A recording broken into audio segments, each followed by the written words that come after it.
Hi friends, welcome to my channel.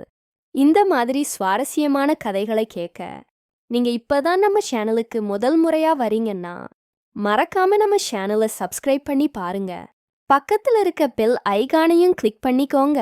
என்னுடைய பேரு பவானி.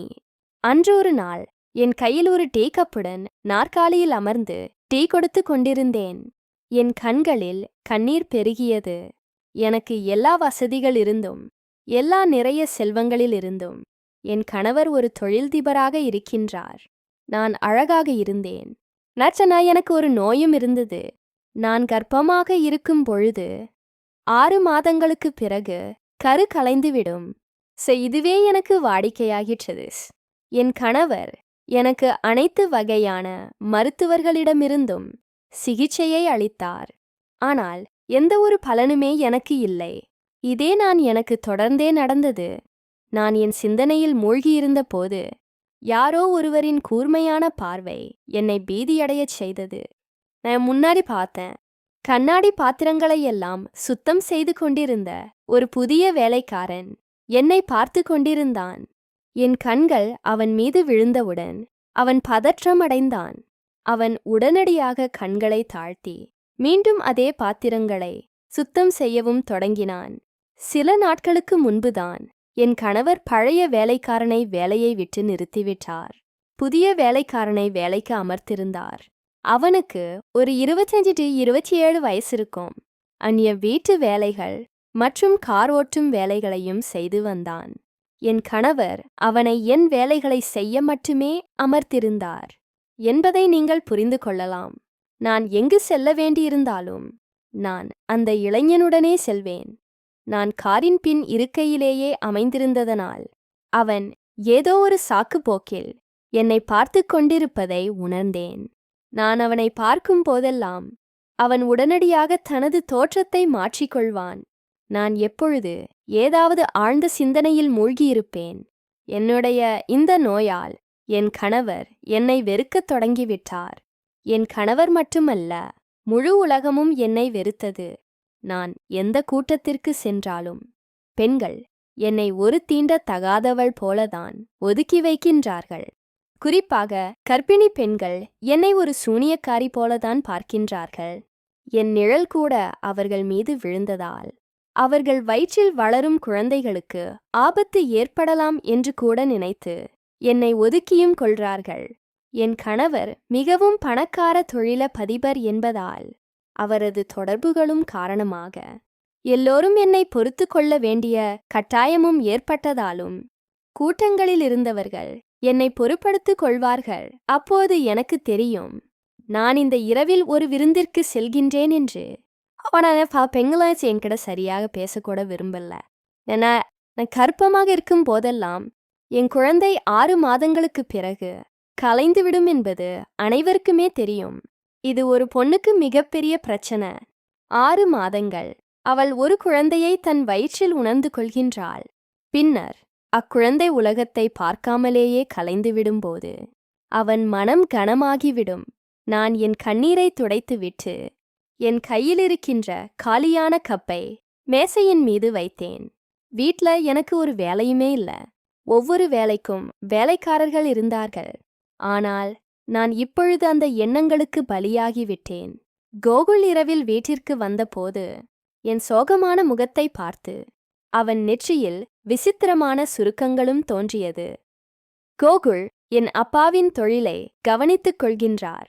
கோகுல் என் கணவர் அலுவலக தந்தையின் அலுவலகத்திற்கு வேலை பார்த்து கொண்டிருந்த சமயம் நான் அங்கு அடிக்கடி சென்று வந்ததனால் எங்கள் இருவருக்குமே காதலும் ஏற்பட்டது. எங்கள் காதலை எனது அப்பாவிடம் நான் சொன்னபோது அவரும் ஏற்றுக்கொண்டார். பின்னர் நாங்கள் திருமணமும் செய்து கொண்டோம். அவரது அப்பாவுக்கும் எந்த ஆச்சரியவனையும் இல்லை.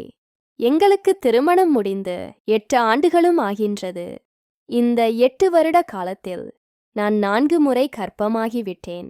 ஆனால் 4 முறையும் என் குழந்தை 6 மாசத்திலேயே கலைஞ்சிடும்.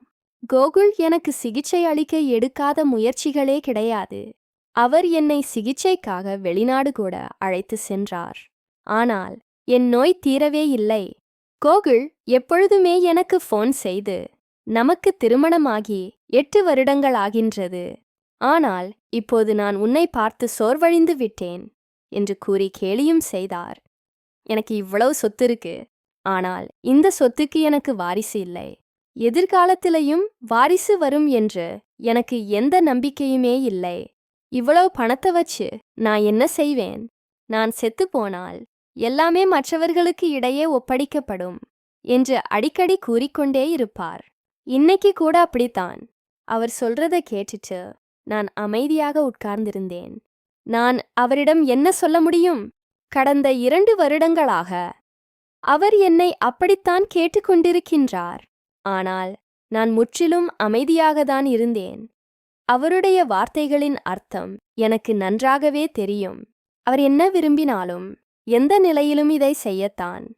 அவரை நான் சாய்க்க முடியாது. 2 வருடங்களாக அவர் என்னிடம் மறைமுகமாகத்தான் சொல்லிக் கொண்டிருந்தார். இன்னைக்கு அவர் வெளிப்படையாக சொல்லிவிட்டார். அவர் மீது வேறு ஒரு திருமணம் செய்து கொள்ள விரும்பதாக சொன்னார். நான் ஆள ஆரம்பித்த போது, கோகுல், நீங்கள் என்ன சொல்றீர்கள்? நான் அவர் கையை பிடித்து, இதை செய்யாதீர்கள் என்றேன். நீங்க என்ன நினைக்கின்றீர்கள்? குழந்தை இல்லாத துக்கம் உங்களுக்கு மட்டும்தான் இருக்கா? எனக்கும் இல்லையா? என் குழந்தை கருவிலேயே இறந்த பிறகும் கூட இப்படிப்பட்ட மோசமான மனப்பான்மையை நான் பொறுத்து கொள்கின்றேன். அதற்கு மேல் எனக்கு இன்னொரு கொடுமையும் செய்ய நீங்கள் துணிந்துவிட்டீர்கள். இந்த வீட்டுக்கு ஒரு இரண்டாம் மனைவி வளைத்து வர நினைக்கின்றீர்கள் என்று கூறி கதறி அழுதாள். அப்போது கோகுல் என் மீது காதல் கொண்டிருந்ததால் நான் கடந்த 8 வருடங்களாக இதை என்னிடம் சொல்வதை அவர் தவிர்த்து வந்தார் என்றுதான் நினைத்தேன். ஆனால் அவர் ஒரு ஆண். அவரால் எதையும் செய்ய முடியும். என் வீட்டில் வேறு எந்த ஒரு பெண் வருவதையும் என்னால் பொறு கொடுத்து கொள்ள முடியவில்லை. என் கணவரை வேறு யாருடன் பகிர்ந்து கொள்ளவும் எனக்கு பிடிக்கவில்லை. இதற்கு தான் நான் பயந்தேன். பெண்ணாகிய நீங்கள் சிறிய விஷயங்களுக்கு அழுவதன் மூலம் உங்கள் இதயத்தின் பாரத்தையே கொடுக்கின்றீர்கள் என்பது உங்களுக்கு ஒரு ப்ளஸ் பாயிண்டாக இருக்கின்றது. நலஸ், நான் என்ன செய்ய வேண்டும் என்று நீ சொல்ல? நீயே சொல். எப்படி இருந்தாலும் எனக்கு குழந்தை வேண்டும்தான். நான் இந்த ஹலன வைஷ்ணச வீணடிச்சார். நான் கோகுலிடம், நீங்கள் என்னை எப்படி நடத்துகின்றீர்கள் அப்படியே நடத்துங்கள். இப்போதே நீங்கள் என்ன வேண்டுமானாலும் செய்யுங்கள். நான் ஒருபோதும் மறக்கவில்லை. அப்போது என்னை இந்த சிக்கலில் சிக்க வைக்காதீர்கள் என்றேன். இந்த முறை அவன் என் 2 கைகளிலிருந்து தன் கையை இழுத்து கொண்டு எழுந்து வெளியே சென்றார். நான் இரவு முழுவதும் அழுது கொண்டே இருந்தேன். காலையில் என் கண்கள் மிகவும் வீங்கியிருந்தன. நான் விழிப்பதற்குள் கோகுல் வெளியேறிவிட்டார். நான் அறையை விட்டு வெளியே வந்தவுடன் வேலைக்காரி காலை உணவை பற்றி என்னிடம் கேட்கவும் ஆரம்பித்தாள். நான் எதுவும் சாப்பிட விரும்பவில்லை. ஒரு கப் டீ மட்டும் கொடு என்றேன். நான் காலிலுள்ள சோஃபாவில் அமர்ந்து அங்கு அந்த வேலைக்காரன் கண்ணாடி மேசையையும் பூந்தொட்டியும் துணியால் சுத்தம் செய்து கொண்டிருந்தான். என் கண்கள் வீங்கியிருந்தது. நான் அவனை பார்த்து, உங்களுக்கு ஏதாவது பிரச்சனையா? நீங்கள் ஏன் எப்பவுமே சோகமாக இருக்கிறீர்கள் என்றான். நான் அவனை விசித்திரமாக பார்த்து, உன் வேலையை பார். நான் எப்படி இருக்கின்றேன், நான் எப்படி இல்லை என்று நீ இதில் ஆர்வம் காட்டத் தேவையில்லை என்று சொன்னேன். அவன் தோள்களை குலுக்கி ஆழ்ந்த மூச்சை எடுத்து மீண்டும் பூத்தொட்டியை சுத்தம் செய்யவும் ஆரம்பித்தான். வேலைக்காரி என் முன் டீயை வைத்துவிட்டு சென்றாள். நான் அந்த கப் டீயை எடுத்து குடிக்கவும் ஆரம்பித்தேன். அப்போது வேலைக்காரன் மீண்டும் சொன்னான், அது உங்கள் விருப்பம். நீங்கள் உங்க துக்கத்தை யாரிடமாவது பகிர்ந்து கொண்டால் உங்க பிரச்சனை நீங்க வாய்ப்புள்ளது. அவனது வார்த்தைகள் என்னை ஆச்சரியப்படுத்தினர். அவன் வந்து 1 மாதம்தான் ஆகிவிட்டது. என் பிரச்சனை என்னவென்று அவனுக்கு எப்படி தெரியும்? இன்னைக்கு நான் ஆச்சரியப்பட்டேன். அப்போதுதான் எனக்கு நினைவுக்கு வந்தது, வீட்டில் நிறைய வேலைக்காரர்கள் இருக்கின்றார்கள். யாராவது அவரிடம் சொல்லியிருக்கலாம். அல்லது 2வது எண்ணம் என் மனதில் வந்தது போல், ஒருவேளை அவனுக்கும் என் பிரச்சனையை தீர்க்க வேண்டிய ஒரு சாமர்த்தியம் இருந்திருக்கலாம். நான் அவனிடம், இங்கே வா, நான் சொல்வதை கேள் என்றேன். அவன் இதற்காகவே காத்திருப்பதைப் போல உடனடியாக அவன் நான் சொன்னவுடன் துப்பரவு துணியை ஒதுக்கி வைத்துவிட்டு என் அருகில் தரையில் அமர்ந்து பேச ஆரம்பித்தான். எனக்கு என்ன பிரச்சனைன்னு உனக்கு எப்படி தெரியும்? நான் ஏன் இப்பொழுதும் சோகமாகவும் கவலையாகவும் இருக்கிறேன் என்று உனக்கு யார் சொன்னது? நான் கேட்ட பிறகு அவன், உங்கள பக்தி எல்லா விஷயத்தையும் வேலைக்காரி மூலம் தெரிஞ்சுக்கிட்டேன். நீங்கள் எப்பவும் ரொம்ப சோகமாகவே இருக்கின்றீர்கள் என்றாள். இந்த பிரச்சனைக்கு உங்ககிட்ட என்ன தெரிவு இருக்குன்னு நான் கேட்டேன். என் வார்த்தைகளை கேட்டவுடனே அவன் கண்களை தாழ்த்தி, இந்த பிரச்சனைக்கு ஒரு தீர்வு இருக்கின்றது, ஆனால் அதை விட்டுடுங்க, இந்த வேலையை உங்களால் செய்ய முடியாது என்று சொன்னான். நீ சொல்வது நான் என்ன வேலை செய்ய முடியும் என்று கேட்க, நான் சொல்றதை கேட்டவுடன் அவன் எழுந்து நின்று, மேடம், நீங்க அந்த வேலையை எப்போது செய்ய வேண்டியதுன்னு எனக்கு தெரியும் என்றான். இப்படி சொல்லிவிட்டு அவன் போய்விட்டான். நான் என்ன வேலை செய்ய முடியாதுன்னு ஆச்சரியமா அவனை பார்த்துட்டே இருந்தேன். எனக்கு மிகவும் கடினமான சிகிச்சைகளில் மருத்துவர்கள், மருத்துவமனையிலிருந்து சாமியார்கள் என்று நான் யாரையும் விட்டு வைக்கவே இல்லை. நான் போகாத கோயிலும் இல்லை, வேண்டாத சாமிகளும் இல்லை.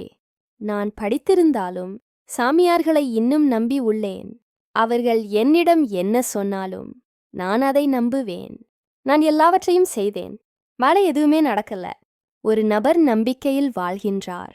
அவன் ஒரு 5 ஸ்டாரை காணும்போது நம் பிரச்சனையை நீக்கும் என்று நம்பிக்கையில் அவருக்கு வருகின்றது. எனக்கு ஒரு நம்பிக்கை வருகின்றது. வேலைக்காரன் என்னிடம் சொல்ல விரும்பும் சிகிச்சையை நான் நிச்சயமாக செய்வேன் என்று நான் செய்யவே முடிவு பண்ணியிருந்தேன். இப்பொழுது பிரச்சனை என்னவென்றால், கோகுல் தானே 2வது திருமணம் பற்றி என்னிடம் கூறினார். நான் எப்படியாவது இந்த வழியில் செல்ல வேண்டியிருந்தாலும் குழந்தை பெற விரும்பினேன். நான் என் கணவனை விட்டுவிட்டு வெளியேற முடியாது. அவரை வேறு ஒரு பெண்ணுடன் சேர்த்து கொள்ளவும் என்னால் முடியாது. மறுநாள் நான் ஷாப்பிங் செய்ய வீட்டை விட்டு கிளம்பி அந்த இளைஞன் ஓட்டுநரிடம் வெளியே சென்றேன். காரில் அமர்ந்தவுடன் சிறிய நேரம் பேசிவிட்டு, அந்த சிகிச்சை என்னவென்று சொல் என்று நான் கேட்டேன். எப்படியாவது அந்த சிகிச்சையை நான் செய்து முடிக்க விரும்புகின்றேன். அவன், மேடம், இது உங்கள் கட்டுப்பாட்டிற்கு அப்பாற்பட்டது என்று நான் உங்களிடம் சொன்னேன். ஒரு பெண்ணால் எல்லாவற்றையும் செய்ய முடியாது என்றான். நான் சொன்னேன், நீ சொன்னும் சிகிச்சையால் எனக்கு 100% குழந்தை பிறக்க முடியுமா? அவன், ஆம், அது நிச்சயம் சாத்தியம்தான். நான் இதை பற்றி பந்தயம் கட்டவும் என்னால் முடியும் என்றான். அவன் என்னிடம் இந்த விஷயங்களை சொன்னதிலிருந்து நான் அவனது வார்த்தைகளை நம்பவும் ஆரம்பித்து விட்டேன்.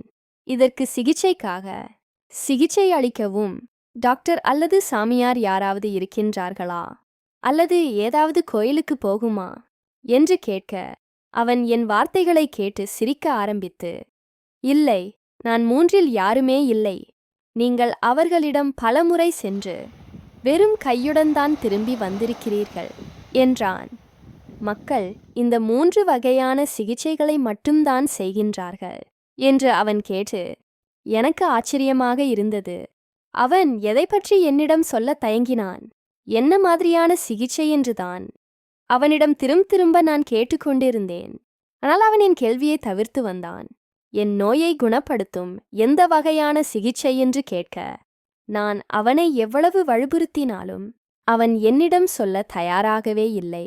வீட்டிற்கு திரும்பியவுடன் என் திருமண வாழ்க்கையை தக்க வைத்து கொள்ள அந்த சிகிச்சையை பற்றி எப்படி அவனிடமிருந்து அறிந்து கொள்ளலாம் என்று நான் இரவும் பகலும் யோசித்து கொண்டே இருந்தேன். இந்த நாட்களில் கூகுள் என்னிடம் பேசவே இல்லை என்பதை நான் கவனித்தேன். வேலை முடிந்து வீடு திரும்பியவுடன் லேப்டாப்புடன் அமர்ந்திருப்பார். அதன் பிறகு நண்பர்களுடன் மொபைல் போனில் பேசிக்கொண்டிருப்பார். சில சமயங்களில் அரட்டை அடித்து கொண்டிருப்பார். நான் அவருடன் ஒரு உரையாடலை தொடங்கினால் கூட அவர் முகம் சுழித்து அறையை விட்டு வெளியே சென்று விடுவார். இது எனக்கு பெரிய மனவேதனையை தந்தது. அதுக்கு பிறகு ஒரு நாள் நான் அந்த டிரைவருடன் ஒரு ஸ்டாப்பிங் மாலுக்கு சென்றிருந்தேன்.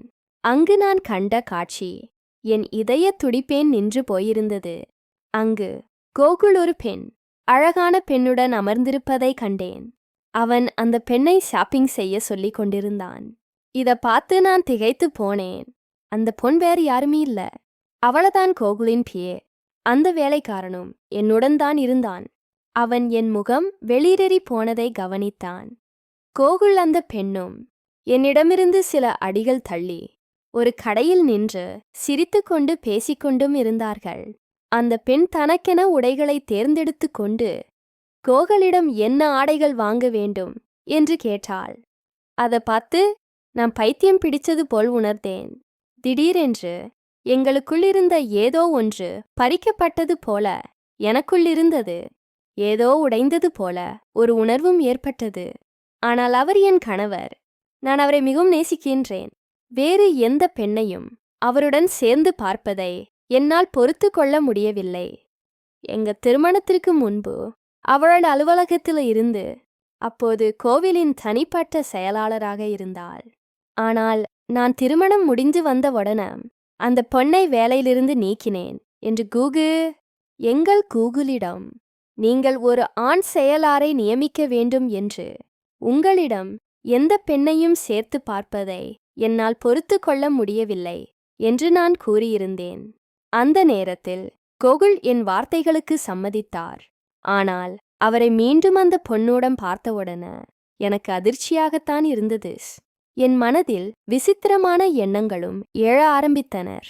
நான் சாபின் பையை அங்கேயே எறிந்துவிட்டு வேகமாக நடந்து கோகுல் மற்றும் அந்த பெண்ணின் முன் சென்று நின்றேன். இருவரும் என்னை பார்த்து அதிர்ச்சி அடைந்தார்கள். நான் கோகுலிடம் இது என்ன என்று கோபமாக கேட்டேன். உடனே கோகுல், நீ இப்போது வீட்டுக்கு போ, நான் வீட்டுக்கு வந்த பிறகு பேசிக்கணும்னு சொன்னார். நான் அவரிடம் இல்லை இல்லை, இப்போதே சொல்லுங்கள், இது யார்? நீங்க எப்படி ஒரு பெண்ணோட மார்க்கெட்ல சுத்திட்டு இருக்கீங்க? நீங்க என் கணவர். எனக்காக உங்களிடம் நேரமே இல்லை. நான் உங்களை என்னுடன் ஷாப்பிங் வாங்க போலாம்னு சொன்ன போதெல்லாம் நீங்கள் பிஸியாக இருக்கின்றீர்கள். இந்த டிரைவர் பையனை கூட்டிட்டு போய் என்று சொல்லி மறக்கின்றீர்கள். என் கோபம் உச்சத்தில் இருந்தது. என் பேச்சும் சத்தமாக மாறத் தொடங்கியது. ஷாப்பிங் மாலில் இருந்த பலரும் என்னையும் கோகுலையும் பார்த்து சென்று கொண்டிருந்தார்கள். கோகுல் அனைவரையும் சுற்றி பார்த்து என்னை கேவலமாக பார்க்க ஆரம்பித்தார். மம்லில் ஒரு பிரச்சனையை உருவாக்க வேண்டாம், வீட்டிற்கு போ என்று சொன்னார். நான் ஏன் வீட்டிற்கு போக வேண்டும்? இவள் யாரு? உங்களோடு இருக்கா? நீங்க அவளை வேலையிலிருந்து நீக்கிவிட்டதாகத்தானே சொன்னீர்கள். அப்பிறகு எப்படி அவள் உங்களுடன் இங்கே? நான் கோபமாக அந்த பெண்ணை நோக்கி, இங்கிருந்து போய்விடு. நீ மீண்டும் கோகுலுடன் காணப்பட்டால் உன்னை கழுத்தை நெரித்து கொன்றுவிடுவேன் என்று சொன்னேன். பின்பு நான் சொல்வதை கேட்டவுடன் அந்த பெண் உடனடியாக அங்கிருந்து சென்றுவிட்டாள். மக்கள் அனைவரும் எங்களை பார்த்து கொண்டிருந்தார்கள் என்று கூட நாங்கள் கவலையில்லாமல் கோபத்தில் நின்று கொண்டிருந்தேன். கோகுலை வேறு பெண்ணுடன் பார்ப்பதை என்னால் பொறுத்து கொள்ள முடியவில்லை. இதற்கு பிறகு கோகுல் என் கையை பிடித்து மாலுக்கு வெளியே அழைத்து சென்றார். அந்த டிரைவர் எங்களை பின்தொடரவும் ஆரம்பித்தான். கோகுல் காரின் பின் கதவை திறந்து என்னை உள்ளே தள்ளிவிட்டு அவரும் என் அருகில் அமர்ந்து அந்த பையனை காரை ஓட்ட சொன்னார். அவன் அமைதியாக வண்டியை ஓட்ட ஆரம்பித்தான். நான் அழுது கொண்டே, கோகுல், உங்களை மறுபடியும் வேறொரு கல்யாணம் பண்ணிக்க விடமாட்டேன் என்று சொன்னேன். கோகுல் என்னை விசக்கண்களால் பார்த்து, ஷாப்பிங் மாலில் நீ ஏற்கனவே எனக்காக ஒரு பெரிய நாடகத்தை உருவாக்கிவிட்டாய். காரில் அமைதியாக உட்காரு, இல்லையென்றால் நான் உன் மீது கையை வைக்க நேரிடும் என்று கோபமாக சொல்ல ஆரம்பித்தார். கார் திடீரென்று பிரேக் போடப்பட்டது. கார் திடீரென்று நின்றதால் நானும் கோகுலும் முன்னக்கி சென்றோம். அப்பொழுது கோகுல் அந்த பையனுடன், நீ பைத்தியமா? ஏன் காரை நிறுத்தியிருக்க என்று கேட்கத் தொடங்கினான். அவன் திரும்பி பார்த்து, சார், ஒரு பெண்ணிடம் இப்படி பேசக்கூடாது. மேடம் வருத்தமா இருக்காங்க, நீங்க அவங்களுக்கு அமைதியா விளக்கலாம் என்றேன். அவன் கோகுலிடம் ஏன் இப்படி சொன்னான் என்று எனக்கு புரியவில்லை. இது எனக்கும் கோகுலுக்கும் இடையான விஷயம். இதையெல்லாம் சொல்ல அவன் யார்? கோகுலுக்கும் அப்படித்தான் தோன்றியிருக்கும். அவர் ஏற்கனவே என் மீது கோபமாக இருக்கின்றார். கோகுல் வேலைக்காரரிடம், உன் அந்தஸ்தை மறந்துவிடாதே, என் மனைவியிடம் எப்படி பேச வேண்டும் என்று எனக்கு கற்றுக் கொடுக்காதே. உன் வேலையை பார்த்து கொண்டு காரை ஓட்டு என்று சொல்ல ஆரம்பித்தார். அந்த பையன் மிகவும் கோபமாக இருந்தான். இந்த முறை அவன் காரை மிக வேகமாக ஓட்டினான். நாங்கள் பங்களாக்குள் நுழைந்தவுடன் கோகுல் என்னை அறைக்கு அழைத்துச் சென்று, உனக்கு என்ன வேண்டும்? நீ இப்படி ஒரு நாடகத்தை உருவாக்கி கொண்டிருந்தால் நான் உண்மையிலே வேறு ஒரு திருமணத்தை செய்து கொண்டே ஒரு பெண்ணை அழைத்து வருவேன் என்று சொன்னார். நான் உடனே, நீங்கள் பொறுமையாக கருத்தோம், இந்த சொத்து, பணம், இதையெல்லாம் என்னுடையது என்று மறந்து விடாதீர்கள் என்று சொன்னேன். இந்த தொழிலும் என்னுடையது, இந்த பங்களாவும் என்னுடையது. இதுவரை நான் இதை கோகுலிடம் சொல்லதே இல்லை. தாய்ப்பு நான் அதை சொல்லிச் கொண்டிருந்தேன். நீங்கள் என் அப்பாவிடம் பணிபுரிவதை மறந்துவிட்டீர்களா என்று நான் சொன்னேன். இதை என் வாயிலிருந்து கேட்டவுடன் அவர், உங்கள் வீடு, உங்கள் பணத்தை பற்றி நீங்கள் மிகவும் பெருமைப்படுத்துகின்றீர்கள் என்று சொல்லத் தொடங்கினார். அப்புறம் அவர் உன்கிட்ட வந்து, நீ எனக்கு இன்னும் என்ன கொடுத்திருக்கின்றாய்? உனக்கும் எனக்கும் ஒரு குழந்தை கூட உன்னால் கொடுக்க முடியவில்லை என்று கத்தினார். உன் பணத்தை பற்றி உனக்கு இவ்வளவு பெருமையாயிருந்தா சரி, நான் உன்னை விவாகரத்து பண்ணிவிடுவேன். இதை கேட்டவுடனே யாரோ என் மேல இடி விழுந்தது போல எனக்கு தோணுச்சு. கோகுலிட்டிருந்து நான் இதை எதிர்பார்க்கல. ஆனால் நான் உன்னை விவகாரித்து பண்ண மாட்டேன் என்றேன். அப்பொழுது அடுத்த நொடி அவர் அங்கிருந்து வெளியேறி, உங்கள் வீட்டையும் உங்கள் தொழிலையும் நீங்களே கவனித்துக் கொள்ளுங்கள். நீங்கள் எல்லாவற்றையும் எப்படி நிர்வகிக்கின்றீர்கள் என்று நான் பார்க்கின்றேன். எனக்கு பணத்திற்கு பஞ்சமில்லை. நான் நிறைய பணம் சம்பாதித்து உள்ளேன். இதை சொல்லி அவர் என்னை வீட்டை விட்டு வெளியேறினார். நான் ஒரு கல் சிலையை போல அங்கேயே நின்று கொண்டிருந்தேன். அந்த அதிர்ச்சியை தாங்க முடியவில்லை. நான் கீழே விழுந்து மயக்கமடைந்த பிறகு எனக்கு நினைவும் திரும்பிய போது நான் என் படுக்கையில் படுத்திருந்தேன். அப்பொழுது மருத்துவர் என்னை பரிசோதித்துக் கொண்டிருந்தார். வீட்டு வேலைக்காரர்களும் வேலைக்காரியும் என் அறையில்தான் இருந்தார்கள். சுயநினைவில் இருப்பதை கண்டவுடன் மருத்துவர், உங்களுக்கு என்ன ஆயிற்று என்று கேட்க ஆரம்பித்தார். நானும் வேறு வழியின்றி, எனக்கு அந்த நேரத்தில் ஒரு மாதிரி தலைச்சுற்றல் வந்துவிட்டது, அதனால் தான் மயங்கி விழுந்தேன் என்று கூறினான். நான் என்ன சொல்ல, எனக்கு எதுவும் புரியவில்லை. நான் பேசாசியத்தும் சொல்லல. அப்போது மருத்துவர், சில மருந்துகளை எல்லாம் மருந்து வாங்கி சாப்பிடுங்கள், நீங்கள் நன்றாக இருப்பீர்கள் என்று கூறினார். மருத்துவர்கள் வீட்டை விட்டு வெளியேறியவுடன் அந்த டிரைவர் பையன் வீட்டு வேலைக்காரியிடம் பலசாறு கொண்டு வர சொன்னான். வேலைக்காரியும் அறையை விட்டு வெளியேறினான். அந்த பையன் என்னை நோக்கி நடந்து வந்து, உங்க கணவரின் வார்த்தையை கேட்ட பிறகு நீங்கள் ஒரு பெரிய அதிர்ச்சியை சந்தித்து இருக்கின்றீர்கள் என்று எனக்கு தெரியும் என்று சொன்னபோது நான் அவனை ஆச்சரியத்துடன் பார்த்தேன். கோகுல் என்னிடம் என்ன என்ன விஷயங்கள் அறையில் சொல்லப்பட்டதால் அவனுக்கு எப்படி தெரியும்? இதெல்லாம் உனக்கு எப்படி தெரியும் அதென்று நான் கேட்டேன். அப்போது என் குரல் முற்றிலும் உடைந்து போயிற்றிருந்தது. உங்களுடைய பக்தி கவலையாக இருந்தது. ஆனால் பயந்து போய் உங்கள் அறைக்கு அருகில் நின்றேன். ஏன் என்றால் சார் கோபமாக இருந்தார். நீங்கள் கோபமாக இருக்கின்றீர்கள். உங்களாச்சு எனக்கு உரிய மரியாதை இருக்கின்றது. அப்பொழுதுதான், அதனால்தான் உங்கள் உரையாடல் எனக்கு கேட்டது என்றார். அப்போது நான் அழ ஆரம்பித்தேன். எனக்கு ஒரு குழந்தை இருந்திருந்ததால் கோகுல் என்னை ஒருபோதும் விட்டு சென்றிருக்க மாட்டார் என்று சொன்னேன். அம்மனுஸ், நீங்கள் சிகிச்சை பெற்றதால் நீங்கள் ஒரு குழந்தையை பெறலாம் என்று அவன் கூறினான். கோகுல் இப்பொழுது என்னுடன் இல்லை. நான் இப்போது என்ன செய்வேன்?